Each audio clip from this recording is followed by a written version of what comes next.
Hey guys আসসালামু আলাইকুম। আমি ডিফেন্স টপ নিউজ বিডি থেকে এমডি ওমর ফারুক রিয়াদ বলছি। তো আজকের ভিডিওতে যেই বিষয়টি নিয়ে আলোচনা করব সেটা হচ্ছে আমাকে ইদানিং অনেকেই বেশিরভাগ সংখ্যক মেসেজই এমন আসে যে ভাই আমার হাত ঘামে, আমার হাত পা ঘামার জন্য আমাকে কি সেনাবাহিনীর মাঠ থেকে বাদ দেওয়া হবে নাকি, এমনকি এটার সমাধান কি। তো সব মিলিয়ে আজকের এই ছোট্ট ভিডিওতে বিস্তারিত এই সম্পর্কে আলোচনা করা হবে যে আপনার এই সমস্যা সমাধান কিভাবে হবে, কিংবা এই সমস্যাটা কি আদৌ আপনার নিজের সমস্যা নাকি আপনি নিজে এই সমস্যাটাকে ডেকে আনছেন।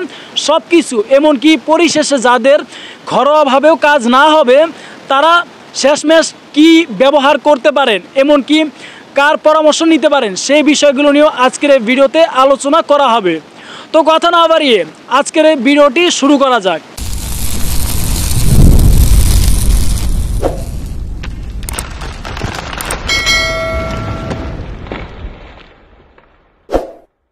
তো আমরা ইতিমধ্যে সবাই জেনে গেছি যে বাংলাদেশ সেনাবাহিনীর সৈনিক পদে নতুন নিয়োগ বিজ্ঞপ্তি 2025 সালে যে সার্কুলারটা সেটা বেশ কয়েকদিন আগেই প্রকাশিত হয়ে গেছে।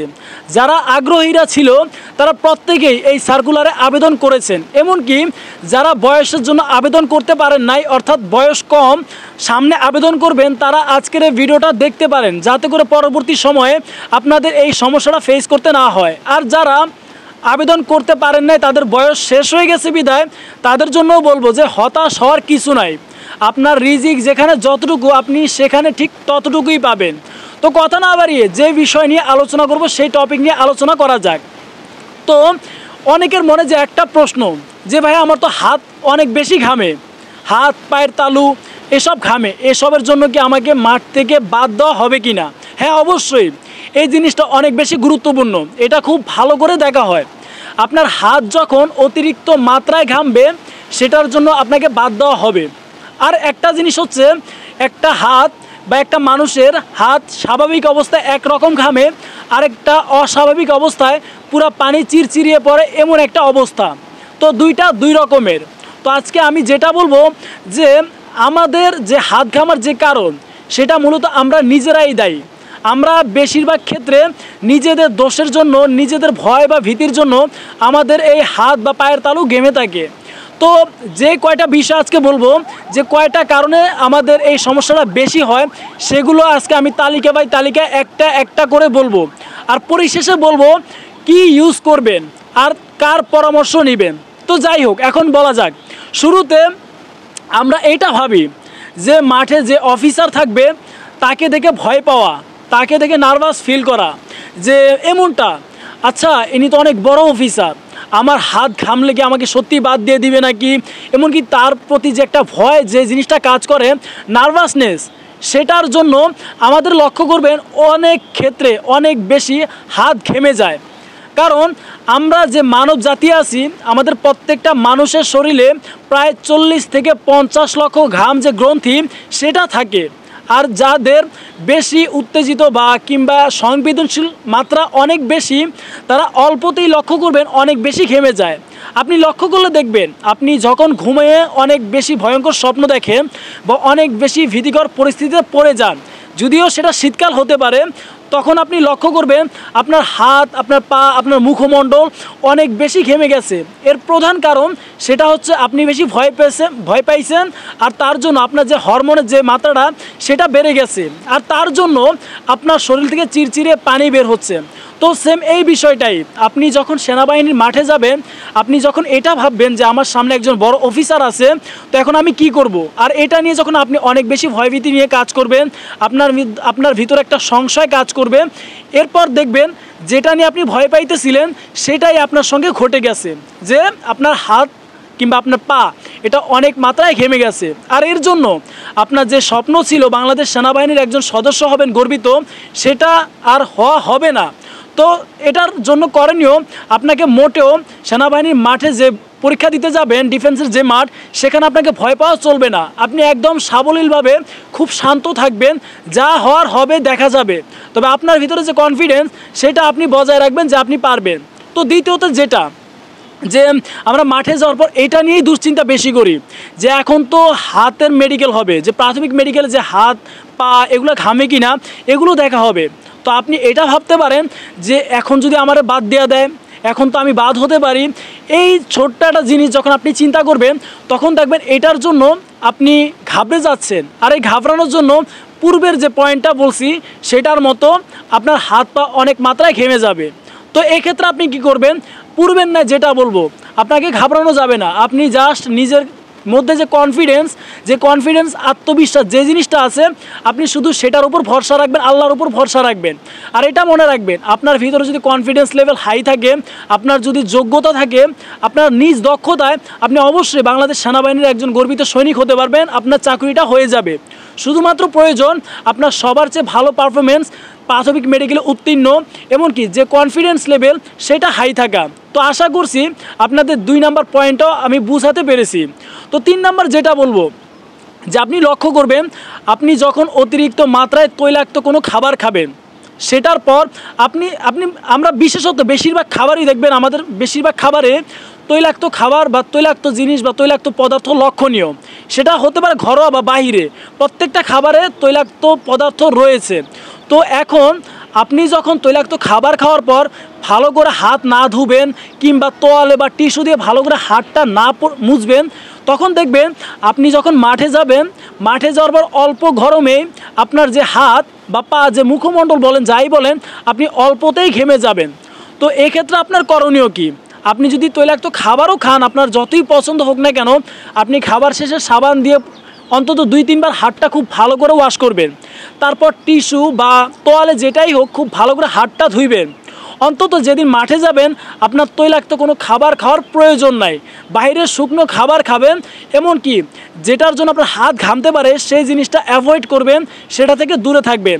তো আশা করি এই বিষয়টাও আপনাকে বুঝাতে পারলাম। তো 4 নাম্বার যে বিষয়টা আপনাদের সঙ্গে শেয়ার করব, সেটা হচ্ছে আমরা যখন তেল বা লোশন জাতীয় কোনো জিনিস আমরা ব্যবহার করি, সেই ওই তৈলাক্ত জিনিসের মতোই আমাদের অল্প গরম বা অল্প তাপমাত্রার মধ্যে গেলেও দেখা যাবে আমরা অল্পতেই ঘেমে যাই। তো আপনি যখন যে এই সমস্ত লোশন বা তেল ইউজ করে মাঠে যাবেন, যখন আপনার হাত পরীক্ষা করা হবে কিংবা আপনার হাত মুষ্টিবদ্ধ করে আপনাকে উঠবস করতে বলা হবে, তখন দেখবেন আপনি অল্পতেই ঘেমে গেছেন। তো একটা ঘামা আমি আগেই বলছি, যেটা নর্মালি যে ঘাম, আর আরেকটা হচ্ছে আপনার যে পানির মতো চেলচেলিয়ে ঘাম, সে দুইটা অনেক বেশি ডিফারেন্ট। তো এই জিনিসটি আপনার ক্ষেত্রে হবে, আপনি যখন হাতে তৈলাক্ত লোশন বা তেল ইউজ করবেন, তখন দেখবেন আপনি মাঠে অটোমেটিক ঘেমে যাবেন। আর তার সাথে যদি আপনার ভয়, ভীতি, নার্ভাসনেস বিষয়টা কাজ করে, অবশ্যই আপনার সেখানে হাত পা মুখমণ্ডল ঘেমে যাবে। তো এক্ষেত্রে আমি আপনাদেরকে সাজেস্ট করব, যখন বা যেই দিন আপনারা মাঠে যাবেন, অন্তত 2-3 দিন বা যেই দিন মাঠ করবেন সেই দিন অন্তত এই ধরনের যে বিষয়গুলো, তেল বা লোশন, এই বিষয়গুলো আপনারা ব্যবহার করবেন না। কোনো রকম ফেস ওয়াশও ওই দিন ইউজ করবেন না, সোজা মাঠে চলে যাবেন। কারণ আপনার এই সামান্য ছোট্ট ভুলের জন্য হয়তোবা আপনার হাত পা এইসব ঘেমে যেতে পারে। যার জন্য আমি আবারও বলছি, আপনাদের যে স্বপ্নের যে লক্ষ্যটা বাংলাদেশ সেনাবাহিনীর একজন গর্বিত সৈনিক হবেন, সেই স্বপ্নটা স্বপ্নই রয়ে যাবে। স্বপ্নটা আপনার ছোট্ট গাফিলতির জন্য ভেঙে যাবে। তো এখন বলবো যে বিষয়টা অনেক বেশি গুরুত্বপূর্ণ, যে হরমোনের যে বিষয়গুলো রয়েছে। তো আমরা 5 নম্বর পয়েন্টে আসি, হরমোন। আমরা যখন অধিক মাত্রায় চিন্তিত হয়ে যায়, বা যাদের যে এই সমস্যাটা রয়েছে, যে অধিক মাত্রায় বা হালকা নার্ভাসনেসে তারা অল্পতেই অনেক বেশি ঘেমে একাকার হয়ে যায়, হাতের তালু, পা যেটাই বলেন, মুখমণ্ডল সব কিছু ঘেমে যায়। তো এই যাদের এই সমস্যাটা, আমি বলবো উপরে যে 4টা পয়েন্ট এতক্ষণ শেয়ার করলাম, সেই পয়েন্টগুলো আপনাদের জন্য না। তো আপনারা কি করতে পারেন, যে আপনি ত্বক বিশেষজ্ঞ, যারা ত্বক বিশেষজ্ঞ তাদের শরণাপন্ন হবেন, সে সমস্ত বিশেষজ্ঞের সঙ্গে আলোচনা করবেন, কথা বলবেন, আপনার এই সমস্যাগুলো বিস্তারিত বলবেন। তখন দেখবেন তারা আপনার ত্বক পরীক্ষা করবে, আপনার হাতের তালু এই সমস্ত কিছু স্পর্শ করে বুঝবেন যে আপনার অবস্থা কোন পর্যায়ে আছে। আর নয়তো বা আপনি যদি এমন করেন যে আপনি যে কোনো একটা ফার্মেসিতে চলে গেলেন, ফার্মেসিতে যাওয়ার পর বর্তমান বাংলাদেশের ফার্মেসির অবস্থা এরকম যে আপনি একটা সমস্যা নিয়ে গেছেন, তবে সেখান থেকে আপনাকে কোনো সমাধান না দিয়ে তারা ছাড়বে না। সমাধানটা কেমন হতে পারে আমি বলি, যখন আপনি তাদের কাছে গিয়ে বলবেন যে আমার এই সমস্যা, তো এইটার উত্তর তাদের কাছে জানা নাই, তবে এমন কোনো ওষুধ বা এমন কোনো মেডিসিন তাদের কাছে আছে যেটা দিয়ে আপনাকে চালিয়ে দিবে, অন্তত তাদের ব্যবসায় লাভবান হওয়ার জন্য আপনার অনেক বড় সর্বনাশ করবে। তো আমি বলবো আপনার যেই সমস্যা থাকুক, সেটা হতে পারে হাত পায়ের তালু ঘামা, আপনার দাঁতের সমস্যা, আপনার নাকে মাংসবৃদ্ধি, যেই সমস্যাই থাকুক না কেন, সেটার জন্য আলাদা আলাদা বিশেষজ্ঞের সঙ্গে প্রয়োজন আলাদা আলাদা দিন দেখা করবেন। কারণ এটার জন্য আপনার কাছে যথেষ্ট এখনও সময় আছে, যেহেতু এখনও আবেদন প্রক্রিয়াধীন চলমান রয়েছে। আপনারা সব মিলিয়ে 2 থেকে 3 মাস এখনও সময় পাবেন। তো এর মধ্যে আমি আশা করছি আপনি যখন কোনো ভালো বিশেষজ্ঞর শরণাপন্ন হবেন, কোনো নিরাময় নেওয়ার জন্য যাবেন, অবশ্যই তিনি আপনাকে এটার সঠিক একটা সলিউশন দিবেন। তারপর দেখবেন আপনি তার পরামর্শ অনুযায়ী, সেটা হতে পারে স্প্রে, সেটা হতে পারে কোনো লোশন টাইপ জিনিস, সেটা হতে পারে কোনো মেডিসিন, সেটা নিয়মিত সেবন করলে 1 মাসের ভিতরে দেখবেন আপনার যে হাত ঘামা, যদি আপনার ওই রকম ত্বকে কোনো সমস্যা থাকে, সেটা সলিউশন আপনি খুব দ্রুতই লক্ষ্য করবেন। এখন আসি, যেটা বলবো যে স্ক্রিনে দেখেন আমি একটা স্প্রে যেটার ছবি আমি দিয়ে দিছি, এইটা বিশেষত যাদের হাত ঘামে তারা ইউজ করতে পারেন। এটা হচ্ছে যে আপনি যখন ঘুমাবেন বা আপনি যখন সকালে উঠবেন, তখন অন্তত একবার হাতে এইটা স্প্রে করে ভালো করে মাসাজ করবেন। তখন দেখবেন এটা প্রতিনিয়ত ইউজ করতে করতে আপনার হাত বা পায়ের তালু যদি ঘামে, তখন এই সমস্যা আর হবে না, আপনার হাত পা আর তেমন ঘামবে না। তো আপনারা দেখেন যে স্ক্রিনে আমি একটি ছবি দিয়ে দিয়েছি ড্রাই কেয়ার। এই স্প্রেটা আপনারা যদি ব্যবহার করতে পারেন, দেখবেন অবশ্যই আপনাদের যে হাত ঘামার যে সমস্যাটা, সেটা অনেক ক্ষেত্রে কমে যাবে বা হাত ঘামবে না বললেই চলে। তবে সবার আগে আমি যেটা বললাম যে 1 নাম্বার, আপনাদের যখন মাঠে যাবেন, অধিকাংশ ছেলেমেয়েদের এই সমস্যাটাই হয়, তারা অনেক বেশি ঘাবড়ে যায়, মেডিকেল অফিসারদের দেখলে অনেক বেশি ভয় পেয়ে যায়। এই সমস্যাটা থাকা যাবে না, অনেক বেশি শিথিল, অনেক বেশি শান্ত স্বভাবের হয়ে থাকবেন। তারা যেটা বলবে সেটাই করবেন, যেভাবে থাকতে বলবে সেভাবেই থাকবেন। দ্বিতীয়তে, আপনি এটা কখনো চিন্তা করবেন না আপনি এই যে হাত ঘামার মেডিকেল, সেখানে আপনি বাদী হয়ে যাচ্ছেন না। তো আপনি সবসময় চিন্তা করবেন যে আমার আত্মবিশ্বাস আছে, আমার মেধা আছে, আমার যোগ্যতা আছে, আমার আত্মবিশ্বাসের লেভেলের জোরে আমার কর্ম বা আমার যে দক্ষতা, সেটার জন্য আমি নিজ যোগ্যতা ইনশাল্লাহ চাকুরি পাবো। আর 3 নাম্বার, যে তৈলাক্ত খাবার, সেটার মাত্রা অনেক বেশি কমিয়ে দিবেন। বিশেষ করে যেদিন মাঠে যাবেন, এই ধরনের খাবার খেলেও ভালো করে হাত ধৌত করে, হাত ভালো করে পরিষ্কার করে তারপর মাঠে যাবেন। 4 নাম্বার যেটা বলছি, সেটা হচ্ছে আপনার লোশন বা তৈলাক্ত কোনো জিনিস ব্যবহার করে মাঠে যাবেন না, তাহলে নর্মাল মানুষ বা অনর্মাল সবাই এই জিনিসটার জন্য ঘেমে যাবে। আর 5 নাম্বার, হরমোনের যদি আপনার একান্তই সমস্যা থাকে, তাহলে আপনি ত্বক বিশেষজ্ঞের মানে যে শরণাপন্ন সেটা হবেন।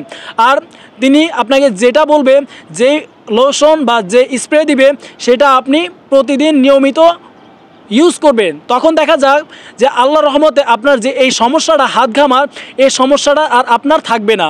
তো আশা করছি যে আমার আজকের এই ছোট্ট ভিডিওতে আমি আপনাদের সমস্ত ধারণা দিতে পারছি কিংবা বুঝাতে পারছি। যদিও বললাম ছোট্ট ভিডিও, তবে টপিক ছোট হলেও আলোচনা বা আমি আপনাদের বোঝানোর সাথে ভিডিওটা অনেক বেশি লম্বা করে ফেলছি। তো সবাইকে বলবো যে আজকের ভিডিও থেকে আপনারা কি বুঝলেন, যদি না বুঝতে পারেন অবশ্যই কমেন্ট করে জানাবেন কোথায় বুঝেন নাই। আর যদি কোনোভাবে আবারও সমস্যা হয় বুঝতে, আবারও পুনরায় ভিডিওটি না টেনে দেখবেন। কারণ আপনি একটু ভিডিও টেনে টেনে দেখলে হয়তো আপনি কোনো একটি পয়েন্ট মিস করছেন, যার জন্য আপনি সম্পূর্ণ ভিডিওটা বুঝতে পারবেন না। তো আপনাদের সবাইকে বলবো অন্তত ভিডিওটা না টেনে প্রয়োজনে পুনরায় সম্পূর্ণ ভিডিও মনোযোগ সহকারে আবার দেখবেন। এতে করে আপনারই ভালো হবে। হয়তো বা আপনি 14 থেকে 15-16 মিনিট এখানে ব্যয় করলেও, আমি চাই আমার আপনার যে 15-16 মিনিট ব্যয় করছেন, তার জন্য যাতে আপনার সময় অপচয় না হয়। আমি প্রতিনিয়ত সব ভিডিওর মতো এই ভিডিওতেও বলতে চাই, যাতে করে আমার একটা ভিডিও দেখলে আপনার সেই ভিডিওটা কাজে লাগাতে পারেন, আপনি উপকৃত হতে পারেন। সেই জন্য মূলত আমার এই ভিডিওগুলো করা, তাছাড়া অন্য কোনো উদ্দেশ্য নাই। আর আপনি যদি আমার এই ভিডিও দেখে কিছুই না বুঝতে পারেন, অহেতুক ভিডিও শেষে আমাকে কমেন্টে গালাগালি করবেন যে ফেক ভিডিও বানাইতেছে, এরকম কোনো উদ্দেশ্য আমার নাই। যেটা জানি, যতটুকু জানানো প্রয়োজন, যতটুকু জানলে আপনারা উপকৃত হবেন, এমনকি আপনাদের স্বপ্নটা সফল হবে, সেই বিষয়গুলো আমি আপনাদের সঙ্গে তুলে ধরি বা সেটা জানানোর চেষ্টা করি। তো পরিশেষে আপনাদের সবার কাছে যে বিষয়টা বলবো, যে একটা অনুরোধ, যে আজকে যারা চ্যানেলটিতে একদম নতুন, অবশ্যই চ্যানেলটি একদম নতুন, আপনাদের সাপোর্ট ভালোবাসা হয়তোবা আপনারা সাবস্ক্রাইব করছেন, ভিডিওটি দেখছেন বিধায় আমি ভিডিও করতে আগ্রহী হই। তো সবার উদ্দেশ্যে বলবো, যারা আজকের ভিডিওটি একদম নতুন বা চ্যানেলে নতুন, তারা অবশ্যই চ্যানেলটি সাবস্ক্রাইব করে বেল আইকনটি অন করে সাথেই থাকবে, যাতে করে এই ধরনের ডিফেন্স টাইপ ভিডিও আপলোড দেওয়ার সাথে সাথে আপনার কাছে আপনার নোটিফিকেশন বারে একটি নোটিফিকেশন চলে যায়, আর আপনি যাতে ভিডিওটি দেখে উপকৃত হতে পারেন, আপনার সাফল্যের দরজায় যাতে আপনি খুব সহজেই পৌঁছে যেতে পারেন। তো সবার উদ্দেশ্যে এই কথাটাই বলা। আর সবাইকে আবারও বলবো যে আজকের ভিডিওটি আপনি কোথা থেকে দেখছেন অবশ্যই কমেন্ট করে জানাবেন। আপনার কোনো বন্ধু যদি আবেদন করে থাকে, তার যদি এই সমস্যা থাকে বা তাদের জন্য কোনো রকম সমস্যা, মানে এটা বুঝে না ওইটা বুঝে না, অবশ্যই কমেন্ট করে জানাবেন। পরবর্তী ভিডিও হতে পারে আপনার সমস্যার উপর ভিত্তি করে, আপনার কমেন্টের উপর ভিত্তি করে আমি ভিডিও বানানোর চেষ্টা করব, যাতে করে আপনার এক সমস্যার জন্য বাকি যে সমস্ত ছেলেমেয়েরা যে সমস্ত বিষয়গুলো বুঝতে না পারে, তারা যেন এক ভিডিওর মাধ্যমে সব কিছু বিস্তারিত বুঝতে পারে। আপনাদের সাফল্যের জন্য অনেক বেশি কামনা করি। যারা মাঠ করবেন বা যারা আবেদন করতেছেন বা যারা করবেন ভাবতেছেন, তাদের সবার জন্য অনেক অনেক শুভকামনা রইল। যারা মাঠ করতে যাবেন তাদের জন্য অনেক বেশি দোয়া রইল, যাতে করে আপনি আপনার কাঙ্ক্ষিত যে লক্ষ্য, যে স্বপ্ন, সেটা পূরণ করতে পারেন। তো দেখা হবে পরের কোনো এক ভিডিওতে আপনাদের সমস্যার সমাধান ভিডিও নিয়ে। ততক্ষণ অবধি আপনারা সবাই ভালো থাকবেন, সুস্থ থাকবেন। আসসালামু আলাইকুম, আল্লাহ হাফিজ।